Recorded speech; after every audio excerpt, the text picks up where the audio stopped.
Welcome back to the Deep Dive. Today we're taking a look at something, well, it's a necessary but pretty sobering look at a rapidly escalating crisis in Nigeria. It really is. We're talking about this surge in mass abductions really just over the last few weeks. So our mission today is to, go beyond the headlines. We really want to analyze the scale of these attacks, which is just unprecedented. Right. And also dissect the motives of the actors involved because they're shifting. And that's a critical piece of this. Exactly. And then what are the consequences? The immediate, pretty drastic consequences for Nigerian society and, frankly, its relationship with the global community. Let's get into it. We have to start with the incident that just dominated all the source material. Yeah. It really illustrates the devastating scale of this. St. Mary's. The early Friday raid on St. Mary's co-educational school in Niger State. This wasn't random. This was an operation strategically planned to inflict maximum damage. It absolutely was. Yeah. And the verified figures, which came via the Christian Association of Nigeria, or CAN, the numbers are just, they're shocking. 303 students and 12 teachers. And when you put that in context, the school's total population is 629 students. So nearly half. Nearly half the entire student body. We're talking about kids between 8 and 18 years old, just seized in a single raid. And this wasn't, some isolated event. That's the other key thing. This was on a Friday. Yeah. And it came right after a Monday attack in the neighboring Kebbi state. Where another 25 girls were taken. Exactly. So you have this rapid succession of attacks targeting hundreds of students. It just created an immediate nationwide sense of crisis. Let's dig into the specifics of that St. Mary's attack for a minute, because the details from the staff members, they really underscore the level of impunity the attackers felt. They weren't in a rush. That's what's so terrifying. Not at all. The sources say they operated aggressively, systematically, for nearly 3 hours. 3 full hours. Yeah. That says so much about the lack of any immediate state presence, no rapid security response. They just moved through the dorms, gathered hundreds of kids, and organized their extraction, knowing no one was coming to stop them. Right. Complete helplessness. And there's this one video clip with an unidentified staff member. The sensory details she gives just bring that terror right home. I remember that one.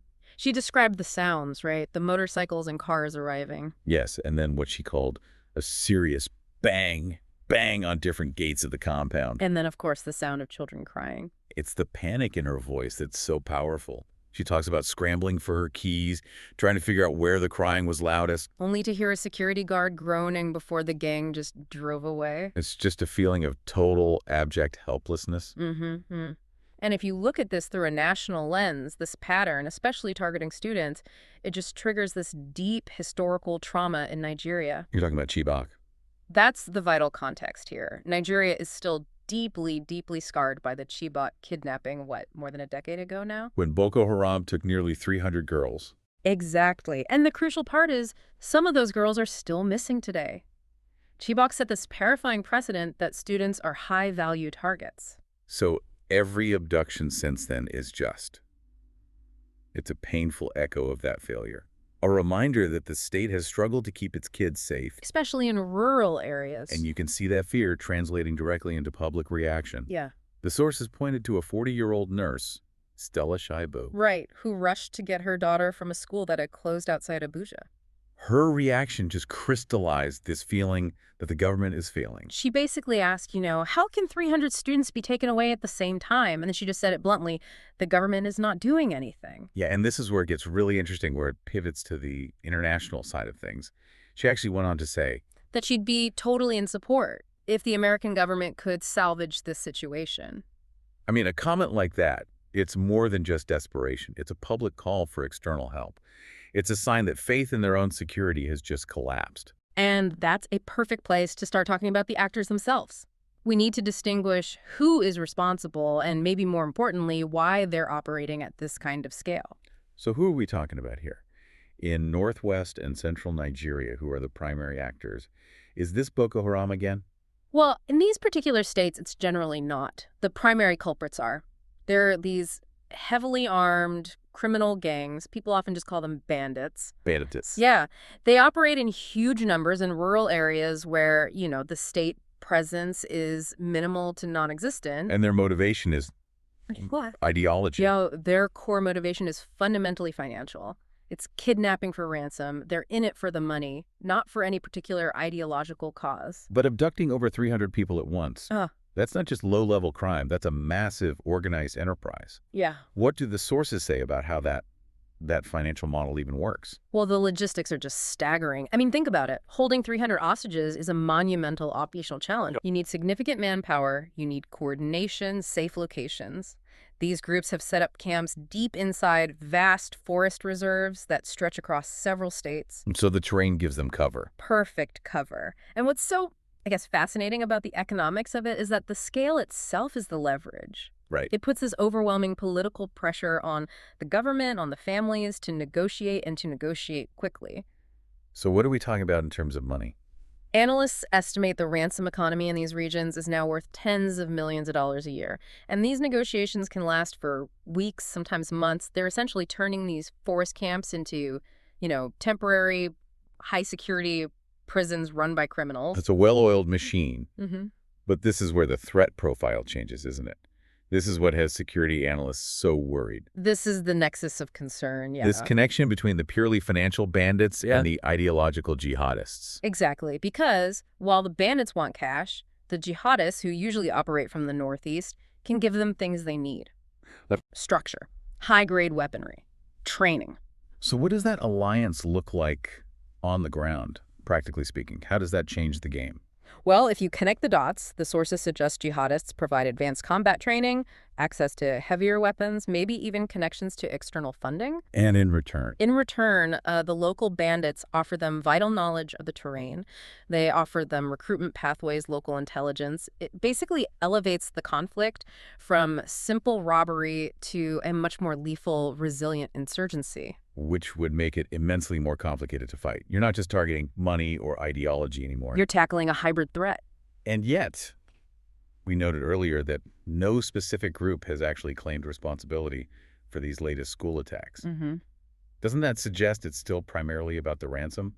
That they don't want to make an ideological statement? It does, for now. The immediate goal is the money, which is why they stay quiet. But the risk for the future is, well, it's huge.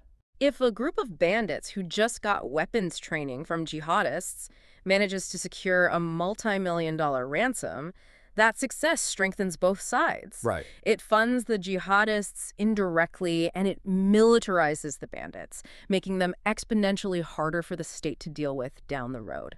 And before we move on, we have to note that the targeting is spreading. It's not just schools anymore. No.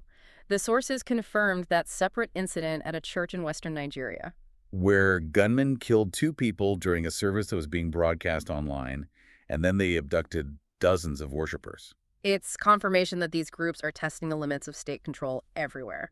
Schools, communities, places of worship, the entire security environment is it's deteriorating very, very rapidly. Which brings us to our third section, the reaction. The government's response, both at home and with international players. This crisis demanded an immediate high-level response from Abuja. And President Bola Tinubu, he had to make a very visible political statement. He took the pretty significant step of canceling his major international engagements. Specifically, he pulled out of the G20 summit in Johannesburg. And that's a move that signals to everyone, the public, the international community, that the security crisis at home has escalated beyond the point of normal diplomacy. It has to take precedence. But the immediate practical response, it was all focused on the schools, and it was drastic. It was. The National Education Ministry ordered 47 boarding secondary schools across the country to just shut down. 47. And at the state level, it was even more extreme. A complete shutdown. The Niger state governor, Mohammed Umar Bago, he ordered all schools in his state to close. All of them. All of them. And then neighboring states started following suit just as a precaution. So what you're seeing is this rapid nationwide freeze on education. The collapse of educational infrastructure as a protective measure. Exactly. But is closing schools, is that really a viable long-term strategy? Or does it just prove that the bandits can shut down civil society whenever they want? Well, that's the critical question, isn't it? I mean, it's an urgent measure to keep kids safe. You can understand that. But the social cost is immense. You're talking about hundreds of thousands of students just cut off from their education. Disrupting the economy, straining families, and fundamentally, it signals a win for the gangs. Yeah. When the state retreats and closes critical infrastructure like schools, it reinforces the perception that the criminals hold the real power in those areas. It's conceding ground. And what about the official communication? The sources were clear that the government has been very cautious about confirming the exact numbers of the abducted. Very cautious. Governor Bago just said that the intelligence department and police were doing the head count. He didn't confirm the high numbers from CAN. And that approach, what does that tell you? It highlights the chaos on the ground. They're acknowledging how severe the threat is by closing all the schools, but they're also maybe trying to manage the political fallout by delaying the official confirmation of just how massive this failure was. Okay, so now let's talk about the geopolitical friction that sort of popped up during all this, specifically focusing on how the United States framed these attacks. The timing here it's highly significant. This crisis happened shortly after the U.S. president had threatened military action over what he called the killing of Christians by radical Islamists in Nigeria. Right, and then following that, the U.S. Defense Secretary, Pete Hegseth, he also weighed in. He did. During talks with Nigeria's national security advisor, he called on the government to take both urgent and enduring action to stop violence against Christians. And this is where the external narrative really complicates the domestic reality. It does, because the U.S. framing often centers the conflict as an ideological war against Christians. And while that's certainly a component of jihadist attacks, It's not the full picture. it's not the full picture for this crisis. Yeah. The majority of these huge mass abductions are the work of financially motivated bandits. So the government is getting external pressure to solve an ideological problem when the massive, immediate logistical threat they're facing is a crime wave that doesn't really care about religion. Precisely. And if the Nigerian government focuses its limited resources solely on tackling that ideological threat just to appease international partners, Which is politically expedient. it risks ignoring the root cause of the crisis in these states, which is weak state presence and this entrenched financial economy of banditry. The external narrative can unintentionally distract from the core domestic problem. Wow. This has been a deeply complex dive. Let's try to synthesize the key takeaways for you. Okay. First, we've established the horrific, unprecedented scale of these abductions, over 300 students in a single attack.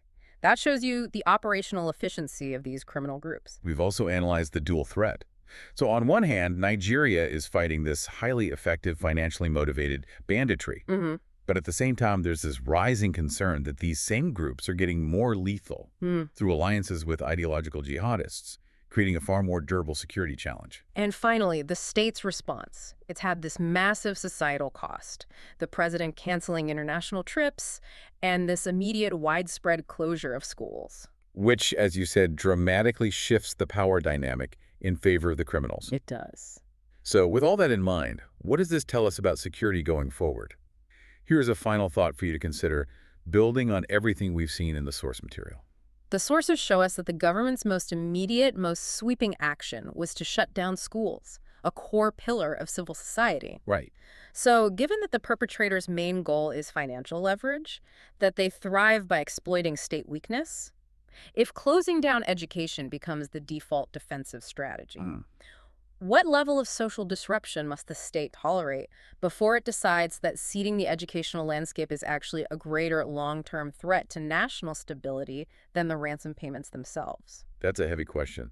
And it's one that Nigeria and really the world is grappling with right now. Thank you for joining us for this crucial deep dive. Thanks for having me. We'll see you next time.